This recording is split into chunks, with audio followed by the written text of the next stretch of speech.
La doctrina de Marx es históricamente importante, pero es una mezcla de observación, inferencia y profecía que contiene tanto verdad como error. Para unos, un genio, un pensador que saca al obrero de su alienación y pone las bases de la justicia. Para otros, un fraude teórico que predica un dogma que elimina la libertad del individuo y aboca a la sociedad a la crisis. Hoy vamos a ver la apasionante figura de Karl Marx. Nació el 5 de mayo de 1818 en Treveris, una ciudad del Reino de Prusia, actualmente parte de Alemania. Su padre, Heinrich Marx, era abogado y miembro del Parlamento prusiano, mientras que su madre, Henrietta Pressburg, provenía de una familia judía acomodada. Aunque Marx nació en una familia judía, su padre se convirtió al luteranismo para evitar las restricciones legales impuestas a los judíos en Prusia, lo que influyó en la identidad religiosa de Karl. Desde joven, Marx mostró una inclinación hacia los estudios académicos. Asistió a la Escuela Municipal de Treveris y posteriormente al Colegio de August en Bonn. En 1835 comenzó sus estudios en la Universidad de Bonn, donde inicialmente se interesó por el derecho, siguiendo los pasos de su padre. Sin embargo, su pasión por la filosofía y las humanidades pronto se hizo evidente. En 1836, Marx se trasladó a la Universidad de Berlín, uno de los principales centros intelectuales de Europa en ese momento. Allí fue influido por figuras destacadas como el gran filósofo Hegel, cuyo enfoque dialéctico tuvo un impacto significativo en su pensamiento temprano. Marx se sumergió en el estudio de la filosofía, la historia y la política, consolidando su base intelectual. En 1843, Marx conoció a Jenny von Westphalen, la hija de un noble prusiano, durante una cena en su casa. Jenny, proveniente de una familia acomodada, se convirtió en una figura central en la vida de Marx. Ambos se casaron en 1843 y tuvieron 7 hijos, de los cuales solo 3 sobrevivieron hasta la edad adulta: Jenny, Laura y Eleanor. La relación entre Marx y Jenny fue profundamente afectuosa, aunque marcada por dificultades financieras y la constante movilidad debido a los exilios. Marx comenzó su carrera profesional como periodista. En 1842 fue editor de un periódico liberal en Colonia, donde promovió ideas progresistas y críticas al gobierno prusiano. Su compromiso con el periodismo le permitió involucrarse activamente en los debates políticos de la época y le proporcionó una plataforma para difundir sus ideas. Sin embargo, la censura y la represión gubernamental hicieron insostenible su permanencia en Colonia. En 1843 se mudó a París, una ciudad vibrante y cosmopolita que se convirtió en el centro de su actividad política y social. En París, Marx estableció conexiones con otros exiliados políticos, intelectuales y activistas, lo que enriqueció su perspectiva y le permitió participar en movimientos revolucionarios.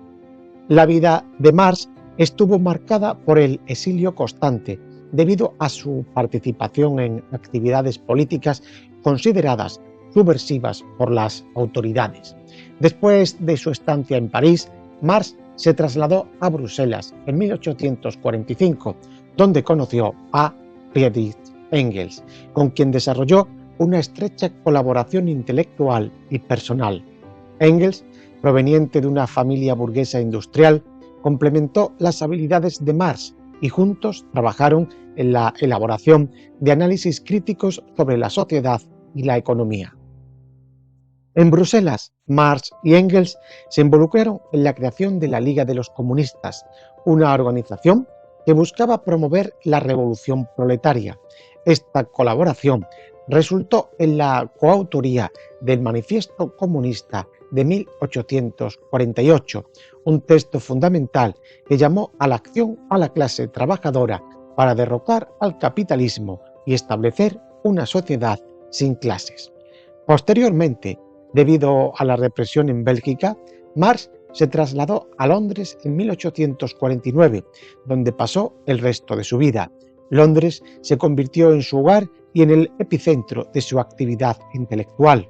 Aunque enfrentó dificultades económicas, logró establecer una red de contactos con otros pensadores y activistas, lo que le permitió continuar su trabajo a pesar de las adversidades.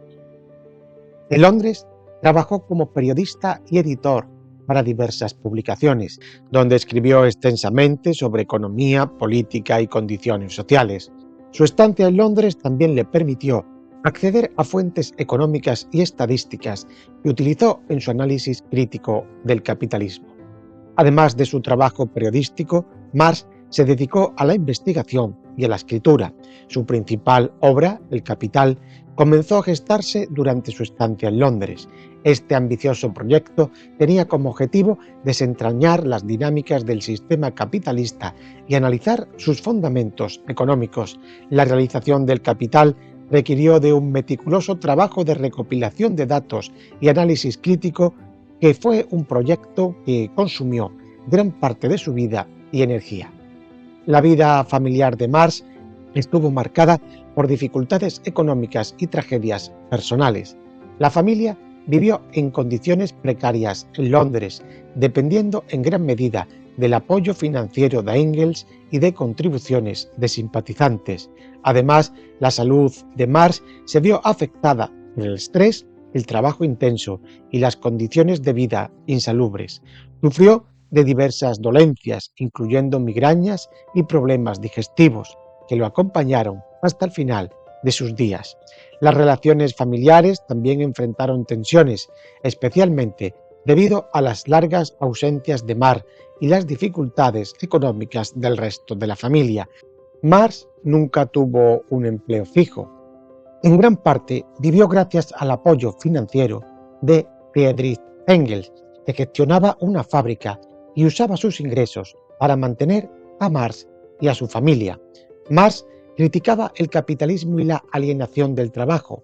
Por eso, él mismo evitó emplearse en actividades productivas, enfocándose en su labor intelectual y política. La falta de recursos afectó directamente a su familia. Parece que varios de sus hijos murieron por enfermedades asociadas con las malas condiciones de vida debido a los bajos ingresos de Marx. A pesar de estas dificultades económicas, Marx continuó trabajando en El Capital hasta sus últimos años.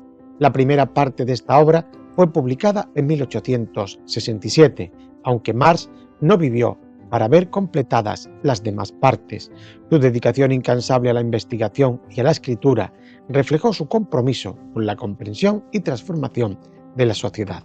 En sus últimos años, Marx también se involucró en la fundación de la Primera Internacional de Trabajadores, Asociación Internacional de los Trabajadores, en 1864, una organización que buscaba unir a los trabajadores de diferentes países en la lucha contra la explotación capitalista. Su papel en la Internacional consolidó su posición como líder del movimiento obrero internacional. Marx falleció el 14 de marzo de 1883 en Londres, a la edad de 64 años. Su muerte fue el resultado de una enfermedad prolongada, posiblemente relacionada con las múltiples dolencias que había padecido durante años. Marx fue enterrado en el cementerio de Highgate, donde su tumba se ha convertido en un lugar de peregrinación para seguidores y admiradores de sus ideas. Para comprender las ideas de Marx hay que conocer bien las fuentes que influyen en su pensamiento. En primer lugar, tenemos a Hegel, un filósofo alemán que tuvo una influencia profunda, especialmente a través de su método dialéctico. La dialéctica hegeliana, que se centra en el desarrollo de ideas a través de contradicciones y de su resolución, proporcionó a Marx una herramienta para analizar los procesos históricos y sociales. Aunque Marx criticó y modificó el idealismo de Hegel, adoptó su enfoque dialéctico para desarrollar su propio materialismo histórico, enfocándose en las relaciones materiales y económicas como motores del cambio social. Otra fuente es Feuerbach, que fue otro filósofo alemán, que fue crucial para la transición de Marx del idealismo hegeliano al materialismo. En su obra La esencia del cristianismo, Feuerbach critica la religión como una proyección de las necesidades humanas. Marx tomó esta crítica y la aplicó al análisis de la sociedad, enfocándose en cómo las estructuras económicas y materiales determinan las superestructuras ideológicas, como la religión y la política. Los economistas clásicos británicos Adam Smith y David Ricardo jugaron un papel esencial en la formación de la crítica económica de Marx. Smith, conocido por su obra La riqueza de las naciones, introdujo conceptos como la mano invisible y la división del trabajo, que Marx reinterpretó críticamente en su análisis del capitalismo. Ricardo, con su teoría del valor-trabajo y la distribución de la renta, proporcionó a Marx una base para su propia teoría del valor y la explotación. Aunque contemporáneos y en algunos casos rivales, los pensadores franceses Etienne Cabet y Pierre-Joseph Proudhon influyeron en Marx al proporcionar ejemplos prácticos y teóricos de movimientos socialistas y anarquistas. Proudhon, autor de ¿Qué es la propiedad?, criticó la propiedad privada y abogó por la mutualidad, conceptos que Marx adoptó y transformó dentro de su propia teoría del socialismo científico. Cabet, con su visión de una sociedad comunista idealizada, también contribuyó al debate sobre cómo estructurar una sociedad sin clases. Robertus y Grun fueron economistas alemanes que, como Marx, también formaron parte de la Escuela de Hamburgo. Robertus, en particular, desarrolló una teoría de la renta y el salario que fue precursora de la teoría marxista del valor. Ambos contribuyeron a la crítica de la economía política clásica y proporcionaron a Marx argumentos y datos que reforzaron su análisis del capitalismo. Moses Hess, considerado uno de los precursores del socialismo científico, influyó en Marx a través de su obra La filosofía futura. Hess abogaba por una sociedad comunista basada en la cooperación y la propiedad común de los medios de producción. Aunque Marx y Hess divergen en aspectos teóricos y prácticos, la visión de Hess de una sociedad sin clase y la crítica al capitalismo resonaron en su desarrollo posterior de obras como El Capital. Immanuel Kant, aunque indirectamente, también influyó en su filosofía. Kant introdujo la idea de la libertad y la autonomía individual, conceptos que Marx reinterpretó en un análisis de la alienación y la opresión dentro del capitalismo. La crítica de Kant a la razón pura y su enfoque en la ética y la moral también prepararon el terreno para las críticas sociales y políticas de Marx.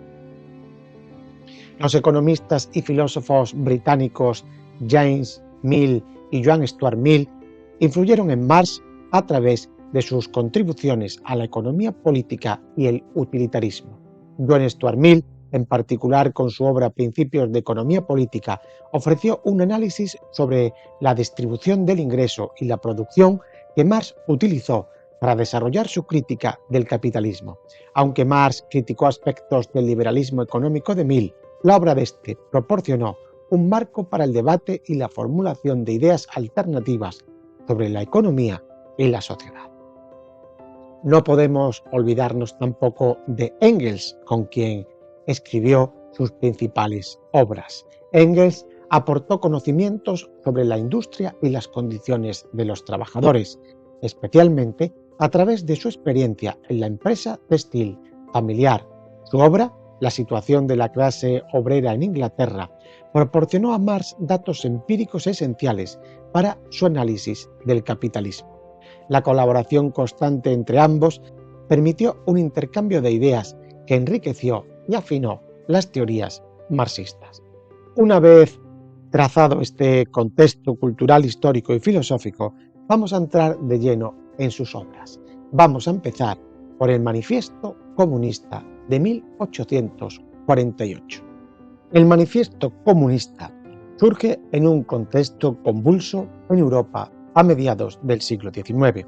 La revolución industrial, el ascenso de la burguesía como la clase dominante y la intensificación de la explotación laboral marcaron la época. Las condiciones de vida de la clase trabajadora, el proletariado, se iba deteriorando progresivamente, generando tensiones sociales que encontraron ecos en corrientes intelectuales y políticas emergentes. Marx y Engels buscaban a través del manifiesto dotar al movimiento obrero de un programa político claro, una comprensión de su papel histórico y un llamado a la acción revolucionaria. El documento pretende esclarecer las ideas del comunismo, diferenciarlo de otras corrientes socialistas y establecer las tareas inmediatas y a largo plazo del proletariado. El manifiesto parte de la premisa de que toda la historia humana hasta el momento se ha visto marcada por la lucha de clases. Esta lucha enfrenta a opresores y oprimidos, cuyas formas han ido cambiando a lo largo del tiempo. Señores feudales contra siervos, amos contra esclavos, burgueses contra proletarios. En la época de Marx y Engels, la clase dominante es la burguesía, surgida del derrocamiento de la sociedad feudal y alimentada por la expansión del capitalismo. El proletariado, por otro lado, es la clase trabajadora desposeída de los medios de producción, obligada a vender su fuerza de trabajo a cambio de su salario para sobrevivir. Esta relación asimétrica está en el centro del análisis. La burguesía controla la economía, la política y la cultura, mientras que el proletariado sufre las consecuencias de la explotación y la precariedad.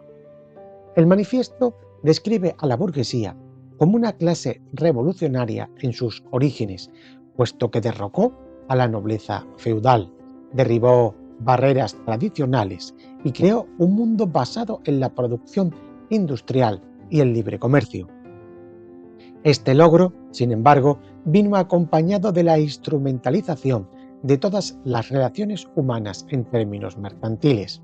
La burguesía, al expandir los mercados, necesita constantemente revolucionar los métodos de producción, generando una incesante innovación técnica y ampliando sus dominios. Así, se concentra el poder económico y se transforma la sociedad según los dictados del capital. Frente a la burguesía, el manifiesto presenta al proletariado como la clase que encarna la contradicción más profunda del capitalismo. A diferencia de las clases oprimidas anteriores, el proletariado no solo sufre la explotación, sino que está llamado a superarla de forma radical. No posee propiedades, por lo que su emancipación no implica la sustitución de una clase dominante por otra, sino la abolición misma de las clases. El proletariado no gana nada al mantener el orden existente. Su interés está en transformarlo de raíz. En esta posición histórica única, el proletariado se convertirá en el agente revolucionario por excelencia. El manifiesto enfatiza que el proletariado debe destruir las condiciones que hacen posible su propia explotación. Esto significa abolir la propiedad privada de los medios de producción, condición fundamental del capitalismo. Sin tal propiedad, la burguesía pierde su posición privilegiada y se sientan las bases para la construcción de una sociedad sin clases. El proletario es, por tanto, la clase universal, la única cuyas reivindicaciones implican liberar a toda la humanidad de la explotación. En la visión de Marx y Engels, cuando el proletariado se haga con el poder político e instaure un régimen de transición, una dictadura del proletariado, se podrá desmantelar gradualmente la lógica del capital, socializar los medios de producción y reordenar la sociedad sobre nuevas bases colectivas. El manifiesto comunista articula una serie de medidas políticas concretas encaminadas a debilitar el poder de la burguesía y fortalecer la posición del proletariado. Estas no son presentadas como un programa cerrado o definitivo, ya que deben adaptarse a las condiciones históricas y nacionales específicas. Sin embargo, marcan una dirección de transformación profunda. El punto central del comunismo es la abolición de la propiedad privada de los medios de producción, acabar con la propiedad privada que permite a la burguesía extraer plusvalía. La tierra, las fábricas, las máquinas y los recursos naturales deben pasar a ser propiedad colectiva o controlados por el Estado obrero, representantes de la mayoría trabajadora, para su uso al servicio del bien común. El manifiesto también sugiere aumentar de forma drástica los impuestos a la burguesía, con el fin de debilitar su acumulación de capital y redistribuir la riqueza. El objeto es reducir las desigualdades extremas heredadas del capitalismo.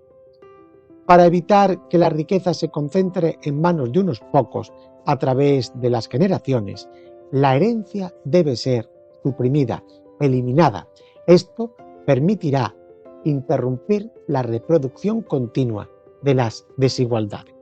También se producirá la confiscación de la propiedad a los emigrados o rebeldes. Esta medida responde a la necesidad de superar las resistencias de la antigua clase dominante. Los bancos y el sistema financiero se pondrán bajo control estatal. Esto permitirá dirigir la inversión hacia necesidades sociales, evitando la especulación y el lucro privado. También el transporte de ferrocarriles, barcos y carreteras debe ser controlado colectivamente para garantizar una movilidad equitativa y racional, orientada a la satisfacción de las necesidades generales. También debe producirse el fomento de la agricultura y de la industria nacional, buscando mejorar las condiciones de vida en el campo y en la ciudad, superando la tradicional división entre áreas urbanas e industriales frente a regiones rurales atrasadas. El trabajo se concibe ya no como una explotación, sino como una actividad social productiva que todos deben llevar a cabo en beneficio mutuo. Con la socialización de los medios de producción y la planificación económica, el trabajo dejaría de ser una carga penosa y se convertiría en un aspecto integrador. Pero todo el mundo tiene que trabajar, es obligatorio. Una parte fundamental del programa comunista es la instauración de una educación accesible a todos, eliminando la separación entre la formación intelectual y el trabajo manual. La educación ya no sería un privilegio de las élites, sino un derecho universal. Si bien estas medidas son las principales mencionadas de forma expresa en el texto, el verdadero núcleo político del manifiesto radica en la comprensión de que dichas transformaciones no son meras reformas graduales dentro del capitalismo, sino que requieren una ruptura revolucionaria con el orden existente. El programa del manifiesto no es un simple listado de demandas, es un punto de partida para la reorganización total de la sociedad sobre bases comunistas. El proletariado no es presentado como una víctima pasiva del capitalismo, sino como una fuerza social llamada a organizarse, a tomar conciencia de su situación y a unirse internacionalmente. El manifiesto llama a la clase obrera a superar las divisiones internas, nacionales, étnicas y religiosas, fomentadas por la burguesía, para constituirse como una clase unida con intereses comunes. La máxima, proletarios de todos los países unidos, resume esta aspiración. La emancipación del proletariado no puede ser obra de un solo país, sino que requiere la unión de las luchas más allá de las fronteras, pues el capitalismo debe ser un sistema global. El manifiesto también se encarga de distinguir el comunismo que proponen Marx y Engels de otros tipos de socialismo que existían en su tiempo. Identifica y critica corrientes como el socialismo reaccionario, que busca volver a estructuras preburguesas, el socialismo conservador o burgués, que desea reformar el capitalismo sin abolirlo, o el socialismo utópico, que alberga sueños idealistas sin una comprensión materialista y científica del proceso histórico.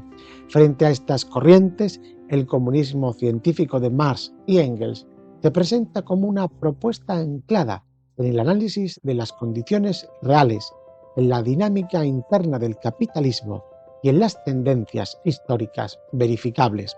No se basa en utopías, sino en la comprensión de las fuerzas que impulsan el cambio social y en la identificación del sujeto revolucionario que puede concretarlo, el proletariado. Aunque no se desarrolla con detalle la forma concreta del Estado posrevolucionario, el manifiesto deja en claro que el Estado que sirve a la burguesía debe ser desmontado. En su lugar, se prevé una forma de organización política en la que el proletariado controle el poder y lo utilice para realizar las transformaciones materiales necesarias. Esta etapa transitoria se conoce posteriormente en otros escritos de Marx y Engels como la dictadura del proletariado, concepto que no aparece con este nombre explícito en el manifiesto, pero que se encuentra prefigurado en la idea de que el proletariado utiliza el poder político para abolir las bases del capitalismo. El objetivo último es la sociedad sin clases, sin propiedad privada de los medios de producción, sin explotación ni opresión. En esta futura sociedad, el trabajo se convierte en una actividad libre y creadora, al servicio de las necesidades humanas y no de la obtención de ganancias. La producción se planifica racionalmente, distribuyendo recursos según las capacidades y necesidades de cada uno.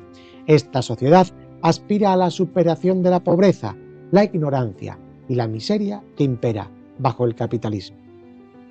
Todos pueden desarrollarse plenamente como seres humanos, ya que las barreras creadas por la propiedad privada y la explotación se han derrumbado. El manifiesto recalca también que la burguesía, en su afán de expandir el mercado y buscar nuevas oportunidades de lucro, ha creado un mundo cada vez más interconectado. Esta globalización capitalista arrastra a todos los pueblos hacia un sistema mundial común. Por ello, la lucha del proletariado no puede limitarse a las fronteras nacionales. Los trabajadores privados de propiedad y explotados en todas partes comparten condiciones similares. La internacionalización de la producción capitalista abre la vía a la internalización de la lucha obrera. Si el capital no conoce fronteras, el proletariado debe unir sus fuerzas a nivel internacional para triunfar. Esta visión internacionalista es un rasgo distintivo del comunismo de Marx y Engels. Al finalizar, el manifiesto adopta un tono enfático. La historia está en marcha y los comunistas no se esconden de sus intenciones. Declaran abiertamente que la desaparición de la propiedad privada de los medios de producción y del orden burgués es su objetivo. El texto concluye con un llamado directo a la clase obrera internacional. Proletarios de todos los países, uníos. Esta frase sintetiza la convicción de que el proletariado, al reconocerse como una clase con intereses comunes a escala global, será capaz de liberarse a sí misma y al conjunto de la humanidad de las cadenas del capitalismo. En 1867, Marx y Engels publican su gran obra, El Capital. La obra fue publicada en 3 tomos, pero Marx no vivió para ver publicada la segunda y la tercera parte de la obra. Ambas fueron completadas a partir de sus notas y publicadas después de su muerte por Friedrich Engels. Los 3 tomos son: el primero es el proceso de producción del capital, el segundo es el proceso de circulación del capital y el tercero el proceso global de la producción capitalista o el proceso de producción capitalista en su conjunto. El Capital se organiza en torno a la crítica a la economía política burguesa, examinando las categorías centrales que sostienen el modo de producción capitalista y su dinámica interna. Parte del análisis de la mercancía como la forma elemental de la riqueza en las sociedades capitalistas y a partir de ahí construye una arquitectura conceptual que conecta el valor, el trabajo, el dinero, la plusvalía, la acumulación, la concentración del capital y la crisis.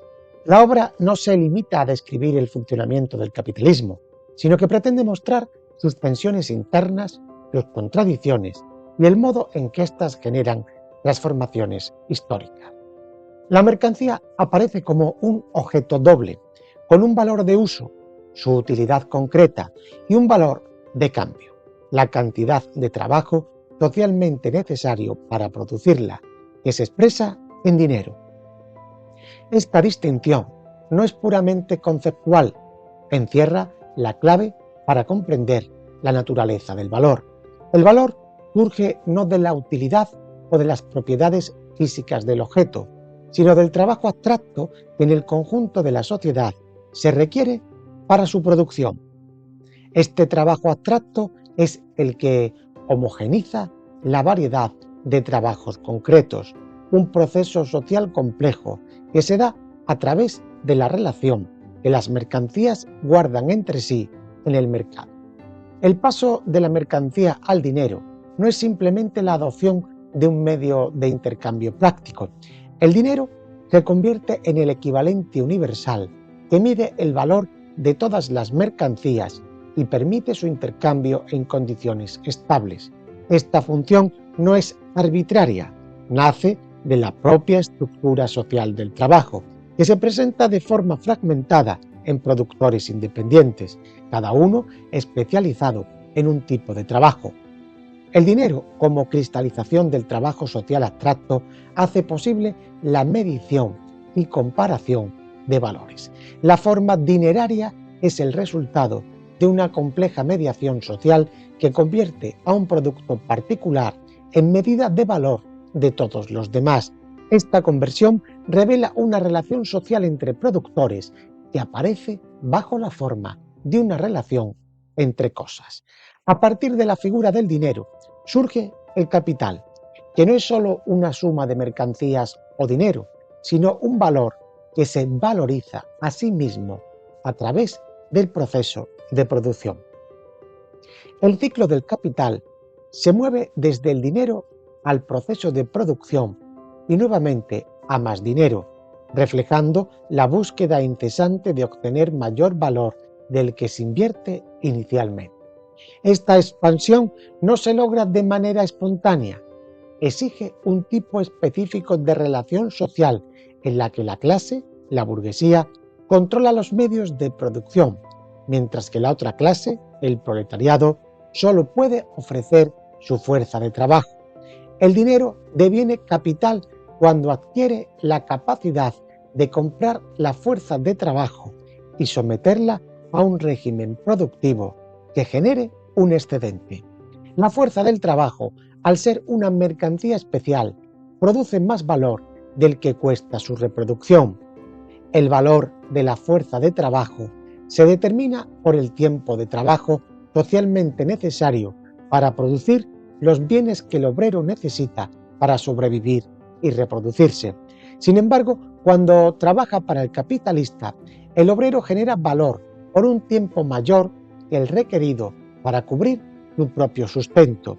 Este excedente es la plusvalía, el núcleo de la explotación capitalista. La plusvalía es lo que permite la acumulación de capital, la expansión continua del valor y el dinamismo del modo de producción capitalista. Así, el capital no se limita a circular mercancías, sino que se apropia del tiempo de trabajo no remunerado. La producción de plusvalía adopta distintas formas. Puede obtenerse aumentando la jornada laboral más allá de lo necesario para reproducir la fuerza de trabajo, plusvalía absoluta, o incrementando la productividad, reduciendo el tiempo requerido para producir las mercancías necesarias para el obrero, con lo que se libera una mayor porción de tiempo de trabajo total para la generación de excedente, la plusvalía relativa. El pasaje de la explotación basada en jornadas extensas a la basada en la intensificación del trabajo y la innovación tecnológica es un rasgo fundamental del desarrollo histórico del capitalismo. Estas transformaciones no son estáticas, reflejan la lucha entre el capital y el trabajo. La clase obrera busca reducir la jornada y mejorar las condiciones, mientras que el capital busca aumentar la eficiencia y la subordinación del proceso productivo a sus bienes.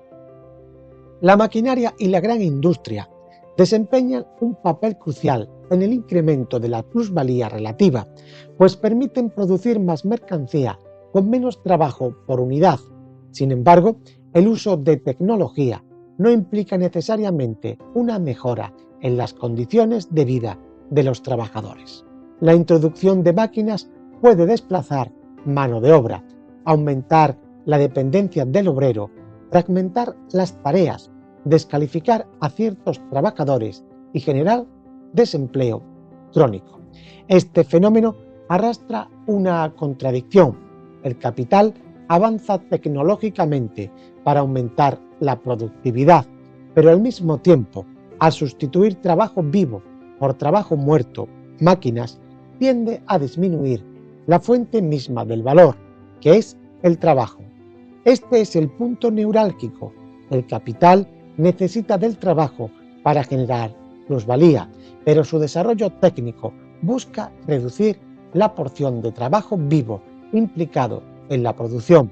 La tensión entre la necesidad de trabajo productivo y la tendencia a reducirlo o abaratarlo es una contradicción interna que corre a lo largo de toda la obra.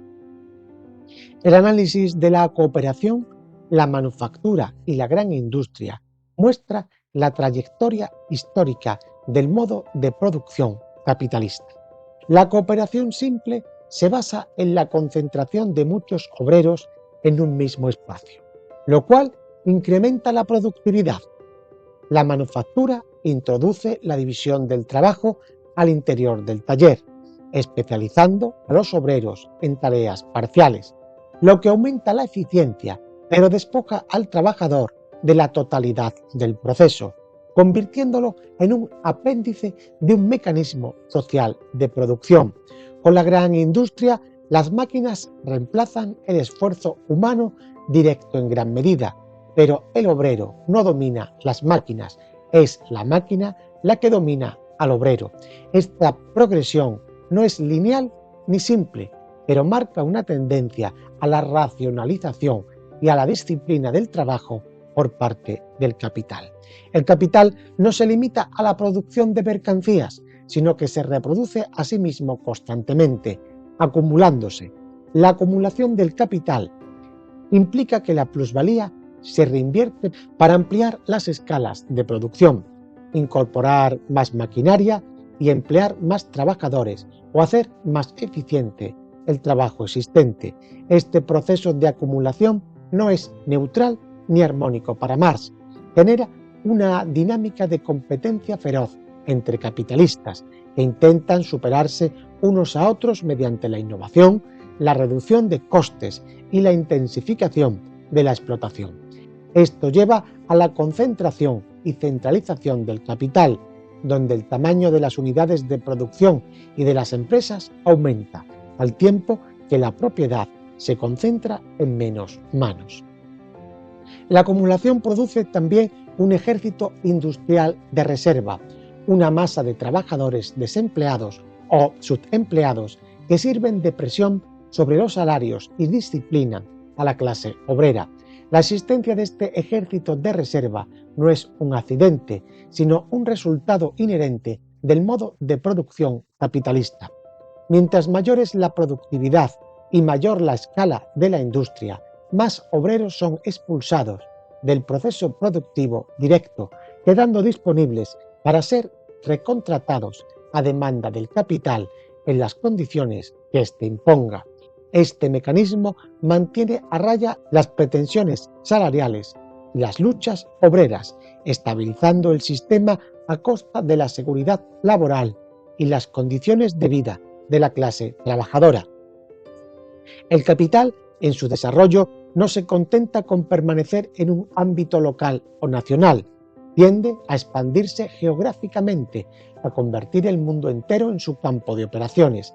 La búsqueda de nuevos mercados, nuevas fuentes de materias primas y mano de obra barata, la necesidad de salir de las constricciones locales, llevan al capital a internacionalizarse, colonizando territorios, destruyendo economías precapitalistas e incorporando regiones enteras a la dinámica de la acumulación.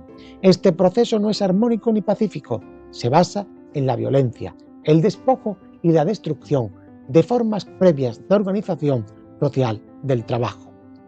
La teoría del valor trabajo subyace a todo el análisis, ya que sin ella no se comprendería la fuente de la plusvalía. La noción de que el valor tiene su origen en la cantidad de trabajo social necesario invertido en la producción de una mercancía es central. La reducción del trabajo es una magnitud abstracta y cuantificable que permite entender cómo, a pesar de la enorme diversidad de mercancías, todas pueden ser comparadas e intercambiadas. Esta abstracción no es una simple operación mental, es una realidad histórica y social para Marx. En la sociedad capitalista, el trabajo se presenta bajo la forma de trabajo abstracto, reflejando la dominación de una forma social específica. El intercambio de mercancías se convierte en el modo universal de interacción económica. La noción de fetichismo de la mercancía es un punto clave que supera la mera descripción económica. El fetichismo consiste en que las relaciones sociales entre personas aparecen como relaciones entre cosas. El valor parece una propiedad natural de los objetos, no el resultado de una relación social. Este oscurecimiento de las relaciones humanas, tras la apariencia de autonomización de las mercancías, conduce a una falsa conciencia de la sociedad burguesa, en la que el origen de la riqueza y las formas sociales del trabajo se ven tergiversadas. La crítica de la economía política de Marx no se limita, por tanto, a un análisis técnico de la producción y distribución. Es también una crítica al modo en que las formas sociales adquieren una apariencia naturalizada, dificultando la comprensión de las relaciones de dominación que subyacen al orden social. El capital, por tanto, no se limita a la problemática de la producción, examina la circulación y el intercambio.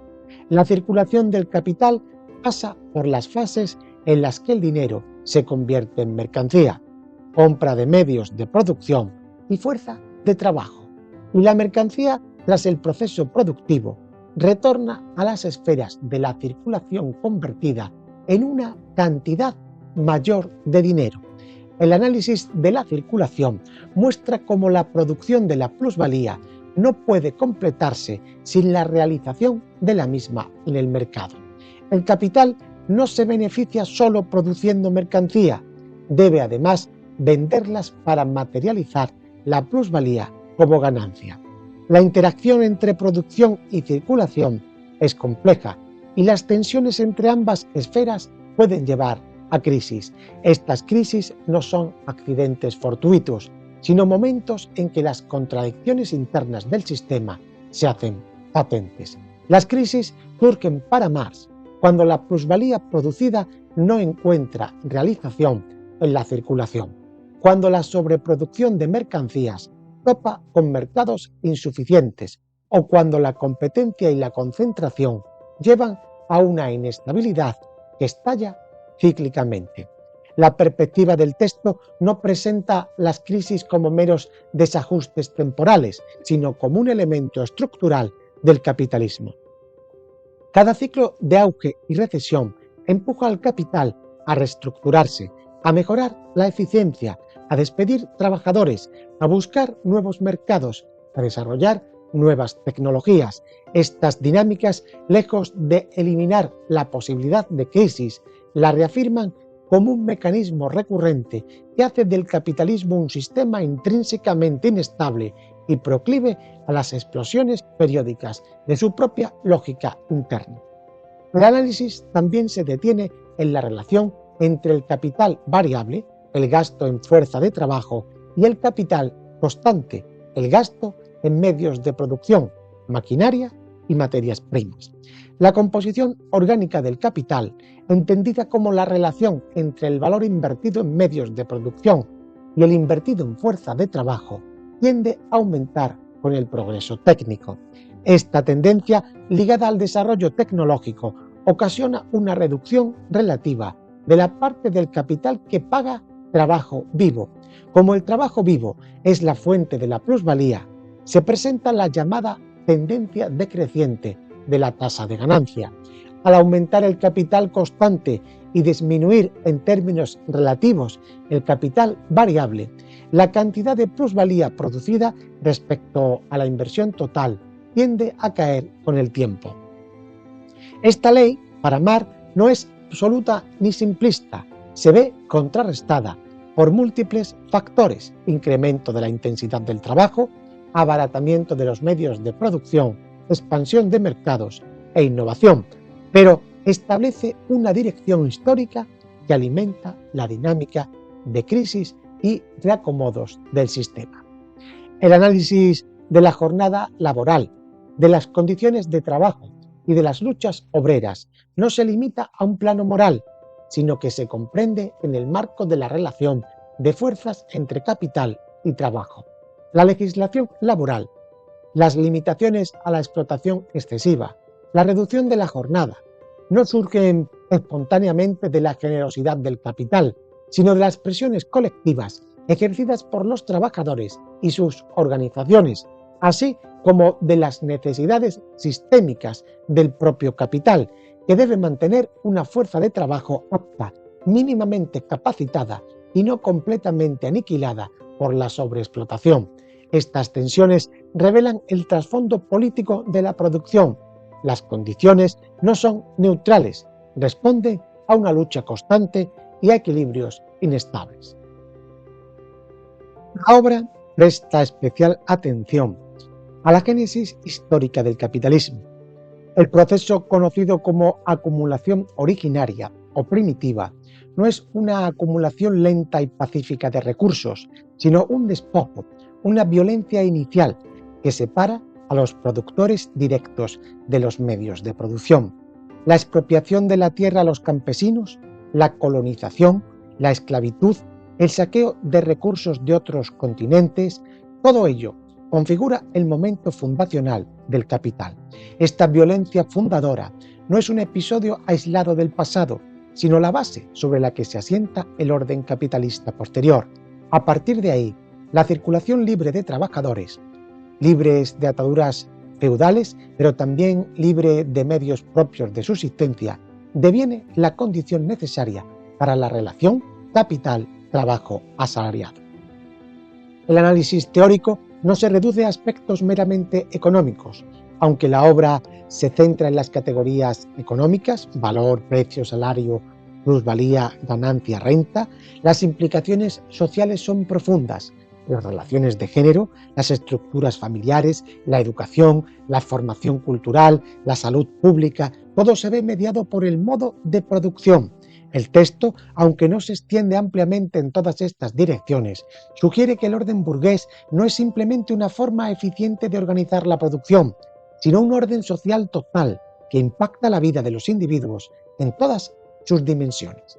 La división entre trabajo productivo e improductivo, es decir, entre aquel que produce mercancías y valor y aquel que no, es otro punto clave del análisis. Aunque el conjunto de la sociedad se sostiene en una compleja red de actividades, no todas generan valor ni plusvalía. Aquellas tareas indispensables, pero que no producen mercancías vendibles, no contribuyen directamente a la acumulación.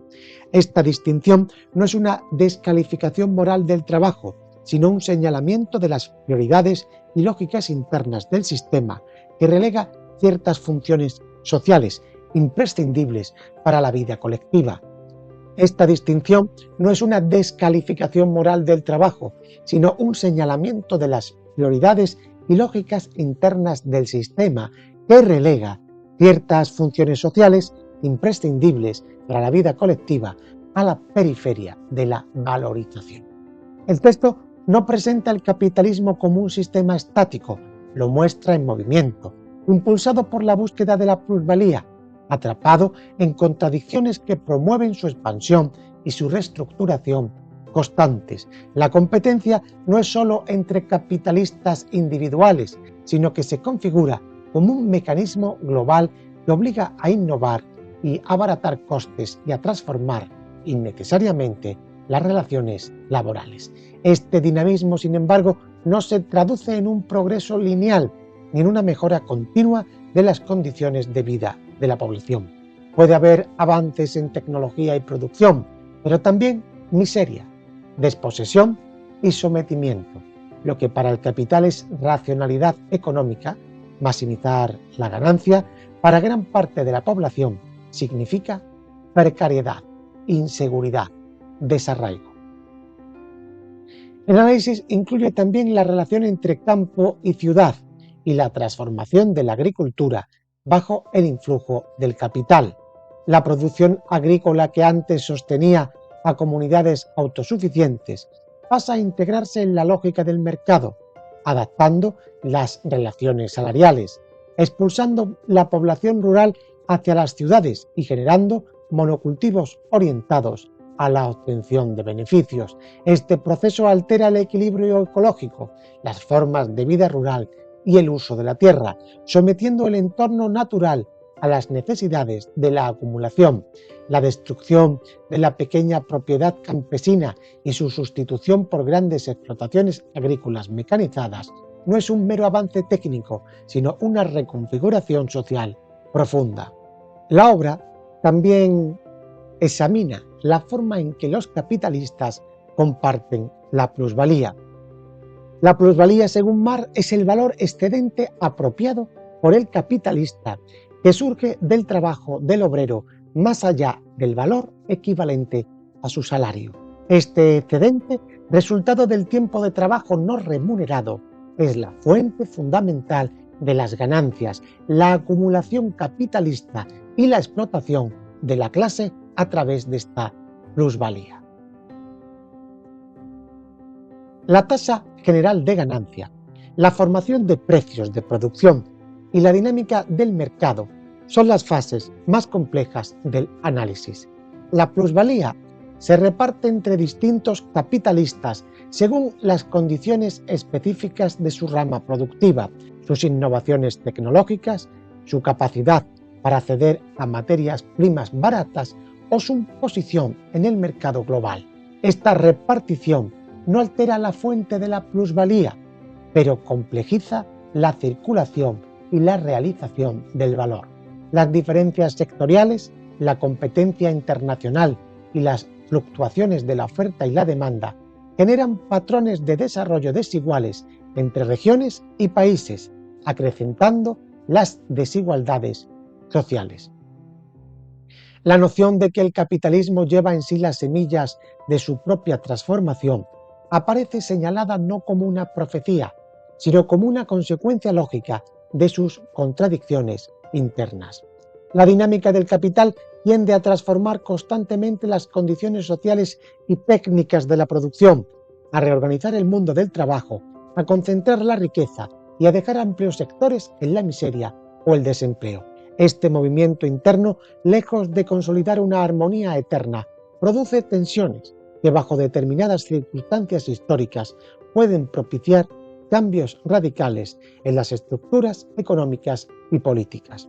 La riqueza de la obra radica en su método, en cómo disecciona las formas sociales aparentemente más sencillas, la mercancía, el dinero, el intercambio, para revelar su complejidad, su dependencia de condiciones históricas y sus efectos sobre las relaciones humanas. No se trata de un manual para mejorar la eficiencia del sistema, sino de una crítica radical que busca comprender la raíz de sus dinámicas. La intención de Marx en la obra es explicar cómo el capital, entendido como una relación social de producción, se reproduce a través de la explotación del trabajo del asalariado, del obrero. La teoría de la plusvalía, eje central del análisis, muestra cómo el capitalista obtiene ganancias al apropiarse del excedente generado por los trabajadores, quienes producen más valor del que reciben en forma del salario.